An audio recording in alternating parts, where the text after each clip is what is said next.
welcome to New York's #2 sports show. The Rangers beat the Dallas Stars by a final score of 3-1, and they needed that one badly. They had an unbelievable penalty kill, and Igor Shesterkin. So Shesterkin stops 41 of the 42 Dallas Stars shots, and the Rangers are successful 7 for 7 on the penalty kill, worth 17 minutes. So 6 minors and then 1 major against Matt Rempe. So Matt Rempe, it's funny, he always finds his way into the conversation with these games. And I think it's now 4 ejections and maybe 22 or 23 NHL games for Rempe, thereabouts. So, and the funny thing is, Matt Rempe drew 3 power plays for the Rangers in a less than 7-minute span in the second period. Like, I don't know how often, if ever, that's even happened in the NHL where the same player, within literally less than 7 minutes, tripping Marchment, hooking Lundqvist, slashing Bichelle. Rangers didn't score on any of them. But then Rempe, not smart, he ends up elbowing Miro Heiskanen at 7:13, and the Rangers had at the third, and the Rangers had to kill off a very big 5-minute power play for Dallas. With the Rangers, again, up 2-1. They were able to get it done. So a gritty win for the Rangers. It's the first game since the Capo trade. So Will Borgen makes his Ranger debut in this one. It's a weird time for the Rangers right now. I mean, because you don't know what's next, really. And the lineup just feels like it's just in a bit of flux. Panarin returns, which is just so important. Just having that threat out there is really big for this team. There were some interesting lineup decisions that I guess we'll talk about first. So again, Kakko out, on Seattle, Borgen in. So let's first talk about the defense. And I think that's where a lot of maybe the controversy comes in is Zach Jones is a healthy scratch. And he has not been great lately, but I guess it's just unfair where like Ryan Lindgren almost can do no wrong. I think that's more of the point. Where Zach Jones, they have no problem healthy scratching him, but Lindgren is one that stays in. I guess while it's not equal, it's almost with the forwards, it's like Kakko is to Zach Jones, is let's say Zibanejad is to Lindgren, where it's like the veteran and the young player, let's say, are both struggling. And we can even argue that the veteran is struggling more than the younger player, but they'll scratch the younger player. Again, it's unfortunate, but I don't expect it to change. And I do agree in the fact that like Kakko wasn't playing great and Zach Jones wasn't playing great either, right? So that by itself, I understand it. But I would like to see Zach Jones back in the lineup. So right now, the defense, the pairs, Lindgren with Fox, Schneider on the left with Borgen, and Vakanainen and Ruedel. So with Keandre Miller out, that's what you're looking at right now. And it's funny, Braden Schneider has played pretty well on the left side. I mean, earlier in the season when it was Schneider with Trouba, Rangers were playing some good hockey at that point. So Braden Schneider showing a little bit of versatility is important. So again, it was Vakanainen's second game, Borgen's first game, Ruedel. What was that for him this season? His third game? Honestly, third, maybe fourth game tops for Chad Ruedel. So it's like, it is a definitely weird-looking defense at the moment, but maybe they find their way. Keandre Miller, I don't know how far off he is. I suspect that he'll be back. If I had to guess, maybe after the break would be just, again, a fair guess as to Miller. If he's not, then clearly there's something up there. But that's what you're looking at on the defense, and I think that against Carolina, expect to see probably the same lineup. Which isn't really fair to Zach Jones, but I think that's kind of what you're looking at. For the forwards, I guess look at it as this. Panarin takes the spot of Kakko, and Rempe takes the spot of Jimmy Vesey. When it comes to Jimmy Vesey, I don't think that his days as a Ranger are going to last much longer. It just feels as if, I don't know that it lasts the season because he's been a healthy scratch a lot, and I have no problem with it. And again, he lost that penalty kill role. He was someone that really did kill a lot of penalties last season. Now, not at all. So for them, I just don't think that there's much of a role there for Jimmy Vesey. So I don't know what his future holds with the team, but that's someone to look out for as someone that maybe could be on the go Johnny Brodzinski also helped the scratch. A little bit different with him, though. I see him kind of just sticking around, as someone who kind of is in and out of the lineup. VZ, I don't know. It's a little bit different with him. I don't know, how much longer they want to keep it that way. But look, could Matt Rempe be looking at a suspension? It is definitely possible. And we've been down this road before with Rempe. So, I wanted to come on here and really give him full praise. And there is some of that. And I do think that him playing does make a difference. I just think there's a risk to it. There really is. And, he's got, the refs have an eye on him, but at the same time, like, he does it to himself. So it's a conundrum with Matt Rempe, but he's certainly a talking point. I mean, he's like every time he is. So the forward lines were as follows. The traditional Panarin, Trocheck, Lafreniere line. And really, it was tough with the ice times in this game, because there was so much special teams, so much penalty killing, certain players did not play much. And so I couldn't really get a great read. Honestly, defense as well. I didn't get a great read as far as like the penalty kill, because really you're looking at the six defensemen, and Fox is the only one that's like a power play guy. Braden Schneider did get a little bit of time on the second unit because, again, no Zach Jones, no Keandre Miller. But then for penalty kill, basically all six are capable of killing penalties. But I found a lot of the times that it felt like, you got Lindgren and Fox, but a lot of the times it felt like it was more Vakanine and Ruedel than Schneider Borgen. And I don't know if the time on ice backs that up necessarily.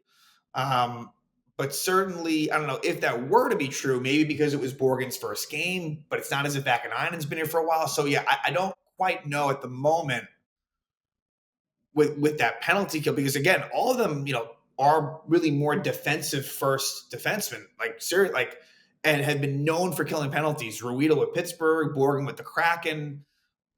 We know that Braden Schneider can, and I believe that Vaakanainen does as well. Maybe not a specialty, but I think he does.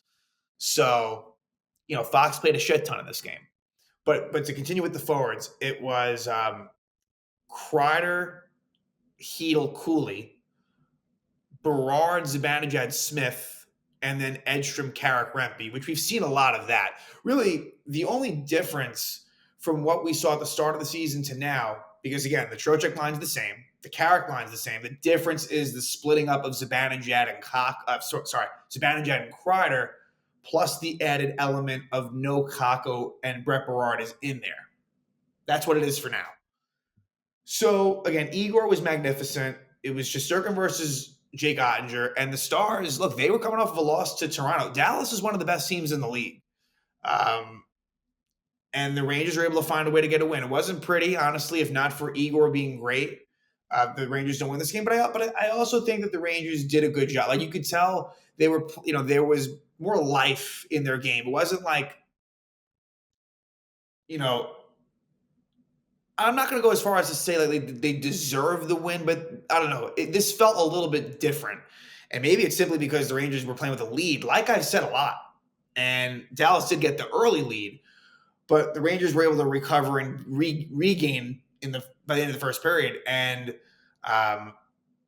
the Rangers have been pretty good at protecting leads. They're not good when trailing. But when they have a lead after two periods, except for that Carolina game, they're able to win those games. And that ends up being the case here as well. So Dallas ends up dropping to 19-13. But again, what's impressive is they were 13-4 at home going into this. Like, again, Dallas, to me, I look at that team, that's a really good team. One of the best teams in all of the National Hockey League.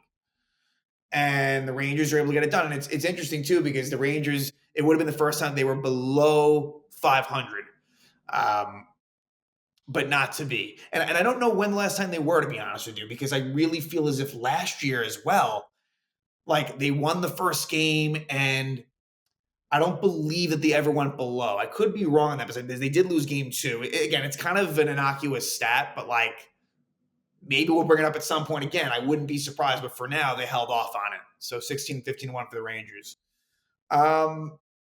Okay, so this starts out not good. Doesn't at all. In fact, Dallas thought they took a 1-0 lead, but it was actually an offside call. And on this play, though, which again was correctly ruled offside, they reviewed it. It would have been a Jamie Benn goal. Just bad job by Zibanejad, who ends up being on again for the real goal that I'm about to talk about. But yeah, Mika, again, just disappointments there. And a lot of it is like early in periods where, in general, Mika just seems to be a step behind, but just especially at the start of games, at the start of periods, it's just like there is not enough there for Mika Zibanejad. Again, clearly in this season, which is now through 32 games, like just by far, just one of the most frustrating Rangers and disappointing Rangers on the team. So luckily for the Rangers, though, it's called off. But basically, right after, maybe less than, 30, 40 seconds of game time after, the Stars do for real take the lead. Rempe Hintz scores his 14th goal of the season, assisted by Nils Lundqvist, the former Ranger, and Jason Robertson. So a very early lead for Dallas on a play where Dallas cycles it around. It was Schneider and Borgen were on, and Borgen was trying to battle in front.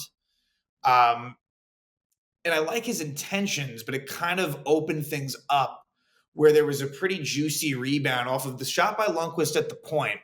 Hintz is in great position, and Hintz kind of really beats Zibanejad, and Berard was kind of in the vicinity. I feel like with Brett Berard, I feel like I like him, and I want him to get a chance, but there's definitely a lot of work to be done there, and I'd like him to stay. I don't want him to be sent down, but I think Berard, there's more there. But Mika, again here, like he doesn't do a great job of, he needs to stay closer to Hintz. And so the Stars take a 1-0 lead. Then at 9:19, Zibanejad slashes Dadonov. So think about it. He really was responsible for that first goal that didn't count. He was on for the next one. And then he slashes Dadonov here. However, it works out for the Rangers as Riley Smith, the former Dallas Star Riley Smith, scores the 7th goal of the season unassisted. So not only did the Rangers go 7 for 7 on the penalty kill, not only was it 17 minutes of time, but they also score short on a goal. Rangers have the number 1 penalty kill unit in the league. It really is, for me, in the past couple of seasons, the proudest attribute of the team. And I feel like it gets lost in the shuffle, I feel like, because everyone talks about the power play. And I get that. But the penalty kill has been excellent. Rangers 5-on-5, it's been lacking, no question about it, in these good years with Gallant and Laviolette. But the penalty kill, again, I don't think it gets talked about enough. It's been excellent, and even when they don't score, I think they get their best chances off of it. So this is a situation where Dallas drops the puck back. I believe it was to Thomas Harley. I believe that he was the one that, yes, it hops over his stick at the point. Kind of a bad bounce for Dallas, no question about it, but Riley Smith takes advantage of it. And he's basically in alone, and he's able to score past Ottinger. It's one that Ottinger may have wanted to have back, goes through him 5-hole. And I think he got a piece of it as well, but it ties it up at 1, a really big goal. And then the Rangers take the lead, and for good at 15-20, and it was Vincent Trocheck, and Vincent Trocheck had a really good game. Again, playing in all situations. He was a +3, and he ended up with a couple of points, and he scores his 9th goal of the season, assisted by Fox and Panarin. And what happens is Trocheck wins the offensive zone draw. Panarin is able to get it, passes it to Adam Fox. Fox takes a shot, it's stopped, but he's able to follow up on his own rebound. And Trocheck is basically at the point where Fox would have been. Trocheck takes a slap shot, and it goes in. So it makes it 2-1 Rangers again. Trocheck is a key member of this team. And if he can get going, that would be really, really big. And they're going to need that. So that makes it 2-1 Rangers. But then there's more penalties. At 16-17, Vakanainen trips Bork. Rangers kill it off. I'm going to keep on saying that. Rangers kill it off. Then in 1928, too many men on the ice penalty, the Rangers. Inexcusable here. I'm not really sure whose fault it was, but just it was blatant, and you just can't have that. But again, Rangers kill it off. We go to the second period. And I thought that the Rangers, again, they got up to the slow start, but once they got that goal by Smith, they turned it around. They outshot Dallas 14-9 in the first period. Again, a really good road first period that the Rangers basically carried with them the rest of the game to victory. Second period. This is where Matt Rempe draws 3 straight power plays, which is so impressive when you consider the fact that, A, I thought all the calls were valid, and B, he's someone that doesn't get regular shifts. So again, like, forget about the fact that it was less than 7 minutes. He probably 3 out of what? It couldn't have been each shift. I don't know. He probably in 3 out of about maybe 4 shifts there, give or take, drew a penalty. Mason Marchman tripping at 150, Rangers don't score. Nils Lundqvist hooking at 547, Rangers don't score. And then Leon Bichelle at 841, Rangers don't score. So at 14:26, Ryan Lindgren's called for boarding. Not a good penalty by Lindgren. Rangers get the job done. 18:04, Chris Kreider is called for a delay of game faceoff violation. So Kreider doesn't normally take faceoffs, but he tries to glove it, and you're not allowed to do that and pass it. And so they call it, and the Rangers kill it off, though. So we go to the third period. And I guess more of the same, at 3:39, Filip Chytil hooks Esa Lindell. Rangers PK again, does yeoman's work. And then at 7:13 is where Matt Rempe elbows Heiskanen. And it's one of those things where Rempe needed to hold up. He's so big. I feel like he almost doesn't know it's not being smart, and it's also just not knowing your size in some ways. He's just so damn big. And it's interesting. I didn't see them make an initial call, but obviously ultimately it was eventually called. They reviewed it, and it was a 5-minute major for elbowing in a game misconduct to Matt Rempe. I don't know. He might be looking at a suspension. I hope not, because I really would like to see him in against Carolina, but especially against the Devils the next day. I just feel like he, in that situation, can maybe mess with the Devils' psyche. Let's just put it this way. I think he can make more of an impact than, let's say, like Jimmy Vesey, as an example. But again, I almost suspect that Rempe, who has a prior history, I just wouldn't be surprised if he's out for, honestly, 2 games. And it won't just be 1, because that they'll want to sit him for that Devil game as well. So if he is out, it'll be multiple games. Maybe not. Again, I don't think it was the most egregious thing I've ever seen, but it was not smart. So 5-minute power play for Dallas, and Igor was up to the challenge. All of the penalty killers were. Just a great job by the Rangers. Eventually, Dallas pulls the goalie, and it would be Chris Kreider against the empty net goal. So kind of typical that Kreider, that he's the one that gets it. I was hoping it'd be Cooley who had a chance. He wasn't able to get the shot off. Cooley gets an assist, but it's Kreider who gets his 11th goal of the season, assisted by Cooley and Trocheck at 17:54. So it started out in the defensive zone. Think of it as really Trocheck being on instead of Chytil, with Chytil's wingers, Cooley and Kreider. And they're able to get it out. Cooley kind of wins a race and gets to the net, unable to get the shot off, but Kreider from the corner just throws it towards the empty net and it goes in. So it gives the Rangers a 3-1 lead, and they win by that score of 3-1. So again, Igor was the star of this game, but even more so, and he's part of it obviously, was that penalty kill. Unbelievable, great work. And it doesn't get any easier from here. And it's interesting. The Rangers were able to win off of a Dallas loss, which I always, I don't love that. And now it's again, Carolina is going to be coming off of a loss to Washington. And the Rangers did lose to the Hurricanes, however long it had been at this point now, 3-4 weeks ago, I guess. I guess more than that. No, I guess, about a month ago, maybe less than that, I guess. And now this will be the first game that the two teams will play at Madison Square Garden, a Sunday matinee game, and then it's a Monday matinee game. So back-to-back afternoon games against Carolina and the Devils. So great tests within the division. And can the Rangers somehow get a good feel for things as they head into the Christmas break? I don't know. And I don't leave this game overly confident. Glad they won, against a good team, and there's some things to be encouraged about, but in no way do I think that they're, I keep on saying this, and I would say, if I really felt like, wow, they played really well, I would say that. I didn't, I wasn't impressed, but it's baby steps. And if they can find a way to get some points against Carolina Devils, it can have them feeling all right. And so that's just the hope here. Take it a game at a time, but, again, back-to-back games against, two of the best teams in the division. And really, look, let's be honest, 2 of your biggest rivals as well. I put Carolina in that category now with all of the playoff matchups that have been recent. Yeah, Carolina, they're not a traditional rival. They're not a local rival. But, yeah, there's a lot of intensity between these 2 teams. So it will be interesting to see if Igor somehow plays both. Normally, I would say for sure it would be split between Shesterkin and Quick. I don't know that I think, especially with the break coming up, although Igor was worked a lot in this Dallas game, I'm not saying that it's going to be Igor for both, but I am saying that there's a chance that maybe it could be. The way that I would almost approach it would probably be to go Igor versus Carolina and take a wait-and-see approach for how he feels and how he does going to the Devil game. That's probably what I would do. But we'll see what happens. So again, a couple of afternoon games against the Hurricanes and Devils coming up. The road trip is over. It started out bad, but it ends up all right. Rangers are able to get the win 3-1 against the Dallas Stars. The penalty kill on Igor Shesterkin were great.